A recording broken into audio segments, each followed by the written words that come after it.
गर्भवती हिरन का बच्चा और शेर का हमला। शेर जंगल में शिकार ढूंढ रहा था। बहुत दिनों से खाना न खाने की वजह से वो थोड़ा कमजोर हो गया था।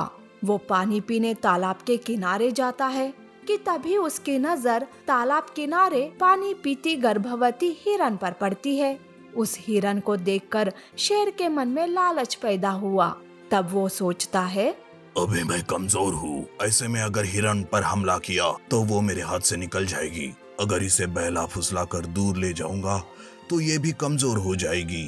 तब मैं इसका शिकार करके इसे खा जाऊंगा। ऐसा सोच शेर गर्भवती हिरन के पास जाता है।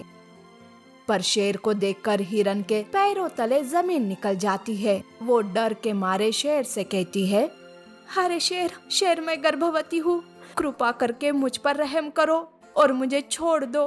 अरे हिरन, डरो मत। हिरन, तुम माँ बनने वाली हो और ऐसे में मैं भला तुम्हें कैसे मार सकता हूँ? आखिरकार मेरे भी तो बच्चे हैं ना। वैसे हिरन, हमारे जंगल में एक खूनी भेड़िया घुस आया है। उसने सबका जीना मुश्किल कर दिया है। मैं तुम्हें और तुम्हारे बच्चे को बचाना चाहता हूँ। तुम मेरे साथ दूसरे जंगल चलो, वहाँ तुम और तुम्हारा बच्चा सुरक्षित रहेंगे। शेर की ये बात सुनकर हिरन के पेट में हलचल महसूस होती है। शायद शेर की आवाज से बच्चा डर गया हो। तब हिरन मन ही मन अपने बच्चे से बात करती है, बेटा घबराओ मत, मैं इस शेर की बातों में आकर मैं तुम्हें किसी खतरे में नहीं डालना चाहती। ये शेर और वो दूसरा जंगल मेरे लिए अनजान है। देखो बेटा, मैं अभी तेजी से यहाँ से भागने लगूंगी, तब तुम खुद को संभाल लेना, ठीक है ना? तब हिरन कुछ न कहते हुए वहाँ से तेजी से भाग जाती है। शेर उसका पीछा नहीं कर पाता है। तब शेर हताश होकर कहता है, अरे ये हिरन तो बड़ी चालाक निकली, पर मैंने भी ठान लिया है कि मैं गर्भवती हिरन का शिकार करके ही रहूंगा, फिर उसके लिए मुझे कुछ भी करना क्यों न पड़े। उस दिन से शेर खुद जानवरों पर चुपके से हमला करने लगता है और जंगल में खूनी भेड़िए की झूठी बात फैला देता है। सारे जानवर इस वजह से डर जाते हैं, सहम जाते हैं।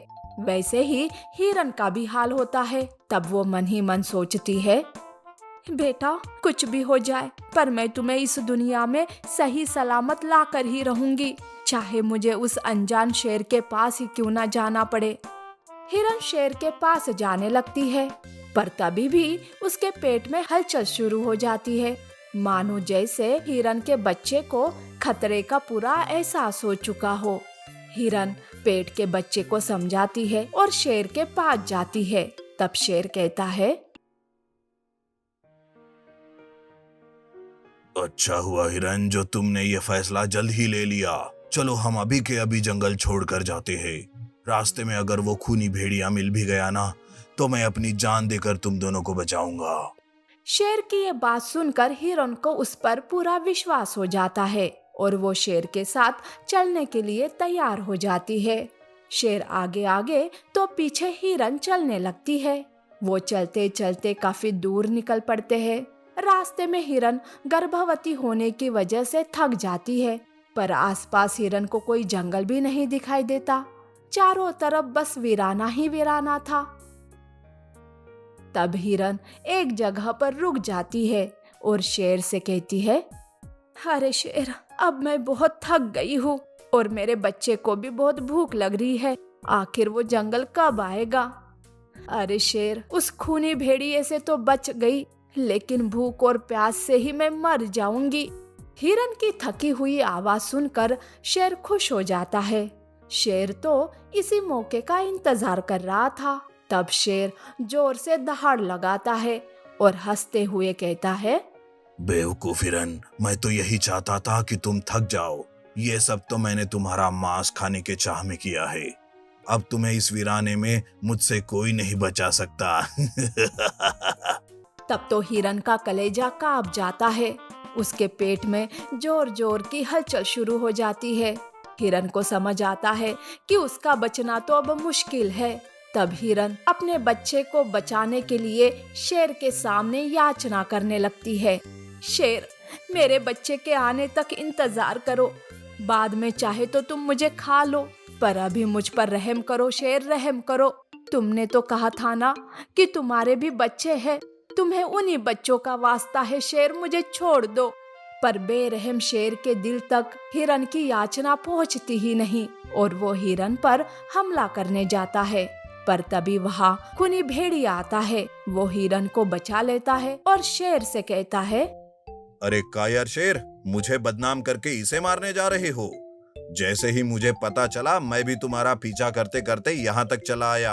अब मैं तुम्हें नहीं छोड़ूंगा। खूनी भेड़िया शेर पर हमला बोल देता है। तब शेर घायल होकर वहां से दुम दबाकर भाग जाता है। हिरन भेड़िए से कहती है, आज तुम सही समय नहीं आते तो मैं और मेरा बच्चा इस दुनिया को अलविदा कह लेते। तुम तो मेरे लिए भगवान हो, तुम्हारा जितना भी धन्यवाद करूं उतना कम है।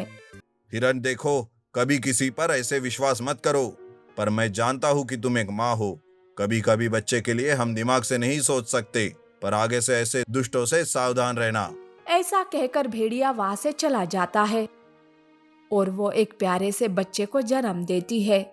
हिरन इस वजह से और भी कमजोर हो जाती है, पर बच्चे का चेहरा देखकर उसमें जीने की उम्मीद जाग जाती है। अपने बच्चे का अच्छे से पालन पोषण करने लगती है। नीति: हमें हमेशा दुष्टों से सावधान रहना चाहिए।